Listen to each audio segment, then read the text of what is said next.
오늘은 레위기 말씀을 한번 전해보겠습니다. 애굽에서 모세를 따라서 도망 나오기는 했지만 아직까지 400년간의 노예 근성을 버리지 못한 이스라엘 민족에게 하나님께서는 시내 산에서 1년 3개월간의 율법을 주십니다. 애굽으로 모세를 따라 광야로 들어서 시내 산에 도착하여 200만이라는 백성들이 가나안 땅에 무사히 들어가도록 하나님께서는 법을 만들어 주시고 하나님과 함께하는 성막을 만들고 하나님과 만나는 방법들을 알려주신 후 질서를 정렬하는 것이 레위기입니다.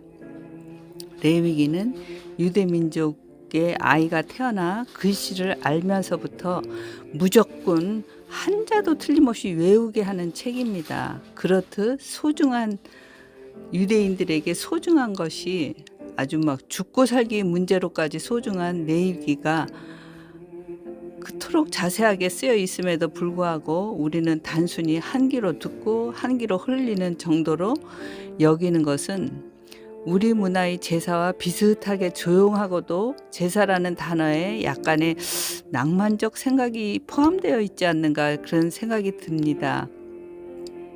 그래서 레위기를 읽기 전에 먼저 성경의 제사법을 이해하고 읽는다면 레위기가 어떤 의미를 가지고 있는지를 한 번 더 묵상해 볼 수 있는 시간이 되지 않을까 합니다. 먼저 레위기에서 중요한 부분만 해보겠습니다. 먼저 레위기에 나오는 제사 제도를 우리나라 제사와 어떻게 다른지 한번 보겠습니다. 구약에서 말하는 제사 제도는 동물을 잡아서 죽여서 하나님께 드리는 것으로 동물의 죽음을 통해서 나의 죄 대가를 치르고 그리고 하나님과의 관계를 회복하는 것입니다. 성경을 글자로 읽다 보면 가지고 간 재물을 가지고 어떻게 내 죄가 구원이 용서가 되는지 실감이 잘 안 됩니다. 그러나 구체적인 상상을 하면서 레위기를 읽다 보면은 예수님께서 이 땅에 제사장으로 오셨다는 말씀의 의미가 무엇인지 그리고 우리를 위한 제물이 되어서 우리 대신 십자가에 돌아가셨다는 말의 의미가 무엇인지를 조금이라도 쉽게 이해할 수 있지 않을까 그런 생각이 듭니다. 우리 죄를 용서받기 위해서 구약은 동물로 희생제물을 드리는데 그 희생제물을 잡는 과정이 너무도 처참하고 아주 피비린내가 납니다. 희생제물이 흠이 없고 제물로 합당한지 제사장에게 허락이 일단 되면 그 제물의 사륙은 그 가져간 사람이 직접 하는 것이지 제사장이 해주는 것이 아닙니다.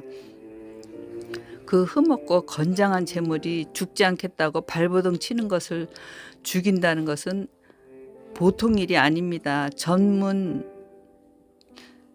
하는 사람도 이건 굉장히 어려운 일이라 합니다. 그 흠없고 건장한 제물이 죽지 않겠다고 발버둥 치면서 그러면 온갖 피가 낭자하고 그러고 나서는 겨우 죽은 다음에 또 제물의 겉껍질을 다 벗겨야 됩니다. 그래서 껍질을 벗기고 다시 또 각을 뜹니다. 각을 뜬다는 것은 내장을 다 가르고 뼈 마디마디 자르고 하는 것을 각을 뜬다는 표현을 합니다.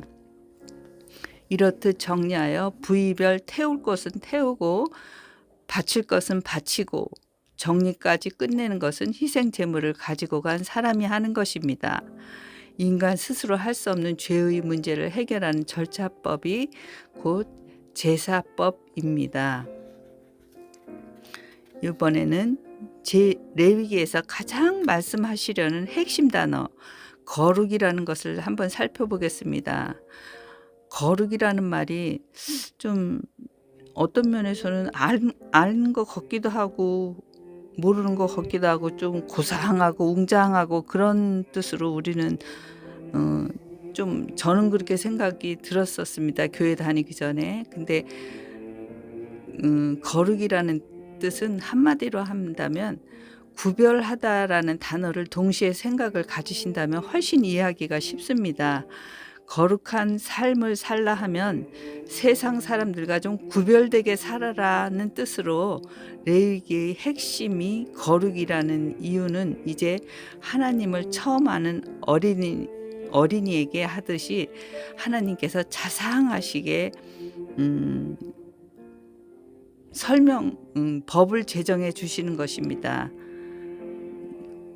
그게 무슨 말이냐면 어린아이가 위험한 것을 잡으려고 하면은 왜 그것이 위험하고 왜 그것이 안 되는 것인지를 설명하기보다는 나쁜 것이다, 하지 마라, 위험하다, 일단은 일러준 후에 아이가 그것이 왜 나쁜지를 서서히 자라면서 알게 되는 이치와 똑같은 것입니다. 400년간의 애굽의 노예 생활로 인한 모든 이방 문화로 하나님을 모르는 미성숙한 이스라엘 민족들에게 구별법을 가르쳐 주시는 것으로 광야 생활은 물론이지만 가나안에 들어가서까지 지켜야 할 질서를 정하여 주시는 것으로 좋다, 나쁘다를 정확하게 가르쳐 주시는 것입니다. 구별해라, 구별돼 살아라, 구별된 시간을 가져라. 이 의미를 한번 묵상해 보셨으면 합니다. 세상과 구별된 하나님과 닮아가는 것이 구별인 것입니다. 이제 레위기를 갖다 레위기 책이 어떻게 구성이 되어 있는가를 한번 보겠습니다. 1장부터 15장까지는 하나님께 나오는 방법을 구체적으로 말씀하여 주십니다. 제사와 제사장, 일반 백성들이 정결 깨끗이 하는 규정을 말씀하시고 뒷 16장에서는 앞에 말씀하신 정결한 하나님의 알려주신 방법대로 죄의 용서를 구하는 속죄 제사를 드립니다. 그리고 18장부터는 일상생활에서 하나님을 떠나서 백성들이 어떻게 살아가야 하는지, 제사장들이 어떻게 제사를 지내야 하는지를 말씀하여 주십니다. 그리고 21장, 22장은 제사 지내야 하는 제사장들에게 지침을 주신 후에 23장, 24장, 25장에서는 하나님이 세상을 창조하시고 7일째 쉬셨던 안식일 규정을 말씀하십니다. 하나님은 안식일에 대하여 구체적으로 안식일에 행해지는 절기와 성회는 어떻게 할 것이며 제사 도구와 진설병 등 성막 안에서 제사 방법 등 안식년과 희년을 어떻게 지내야 하며로 끝을 말씀하여 주시며 복과 저주 제물에 대한 규례로 레위기가 구성되어 있습니다. 레위기에서 200만 백성의 질서를 잡은 후에 이제부터는 무질서하게 도망 나온 모양에서 12지파로 구성된 질서의 행렬로 가나안을 향해 빰빠람하고 하나님이 계신 성막과 지켜야 할 율법을 가지고 시내산을 떠나는 모습부터가 이제 민수기로 넘어가게 됩니다. 그래서 이렇게 레위기는 시내산에서 하나님께 율법을 받는 그 시간을 적은 것입니다. 보충해서 한번 말씀드려보고 싶은 것이 있다면 성경을 읽을 때 알듯하면서도 딱히 뭐라 표현이 안 되는, 그러나 확실하게 알고 있어야 하는 단어를 한번 보겠습니다. 거룩이라는 단어는 먼저 말씀드린 것처럼 구별되다라는 뜻으로 단순 구별이 아니고 하나님을 닮는 구별을 의미합니다. 즉 거룩한 삶은 우리의 목표가 아니라 우리에게 주어진 선물로 도덕이나 윤리나 그런 것이 아닌 하나님을 닮아가는 것입니다. 두 번째, 우리가 또 구속이라는 단어에서 상당히 많이 처음 보시는 분들은 혼동이 하시고 계십니다. 신문지상에서 이렇게 수갑을 차고 가는 사람들을 구속한다라는 말을 하도 많이 듣다 보니까 그 구속이 이 구속으로 이제 혼동이 되는데, 여기서 구속이라는 것은 무엇이냐면 사람의 죄와 죽음과 마귀의 속박에 매여 있는 것을 하나님께서 건져내어 천국으로 데려가는 것이 구원이십니다. 구원. 그런데 구속이라는 것은 하나님께서 이러한 구원을 이루어지는 과정에서 사용하는 방법입니다. 어떻게 구원을 하냐? 구원의 대가를 반드시 치르고 구원의 완성을 이룬다는 뜻입니다. 무슨 말이냐면 예수님이 십자가에서 돌아가신 피의 값을 대가로 지불하고 죄인인 우리를 죄에서 자유케 하신 것입니다. 그런데 우리가 구원과 구속을 알아보고자 할 때 가장 중요한 차이는 구속은 죄의 대가를 지불할 수 있는 분은 하나님께서만이 행하실 수 있는 일을 가리키는 반면에 구원은 하나님이 행하시는 일이기는 하시지만 우리의 반응에 따라서 하나님께서 행하실지 행하지 않으실 수도 있는 것입니다.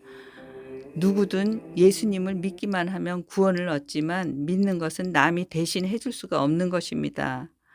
구원받은 자가 예수님 십자가에서 보혈의 값을 치르심으로 구원에서 구속으로 완성이 되는 것입니다. 즉 말하자면 죄의 대가를 지불하고 죄의 용서를 완벽하게 받는 것입니다. 그렇지만 구원은 죄의 대가를 치르지 않았기 때문에 구속이 되지는 않는 것입니다. 네, 읽다 보니까 고르반이라는 단어가 또 있더라고요. 근데 고르반이라는 단어가는 히브리어로 희생제물, 아주 신성한 의미로 쓰였는데 갈수록 현대에 올수록 이제 그 귀한 물건을 남한테 주기 싫다거나 욕심이 날 때는 딱 붙잡으면서 고르반 그러면은 아무도 그 물건에 대해서 타치를 못하는 것으로 이렇게 좀 악용되게 현대에는 변해오고 있다 합니다. 그것이 교회에도 많이 들어온 것 같아서 참 우울합니다. 오늘의 말씀은 레위기는 여기까지 하고 기도하겠습니다. 사랑과 은혜의 하나님 아버지, 레위기를 읽는 은혜 주셔서 감사드립니다. 새로운 새해를 맞이하여 내 속의 거짓을 모두 성령의 불로 태워주시옵소서. 주님을 속인 나를 속이는 모든 거짓을 성령의 불로 태워주시옵소서. 더 깊이 내 죄를 보도록 도와주시옵소서. 저를 회개케 하시고 주님을 더 갈망하게 하여 주시옵소서. 주님께 온전히 맡기지 못하고 나를 죽이지 못하는 우리를 불쌍히 여겨 주시옵소서. 오로지 주님만을 믿고 의지하며 살아갈 수 있도록 인도하여 주시기를 예수님 이름으로 기도드립니다. 감사합니다. 아멘.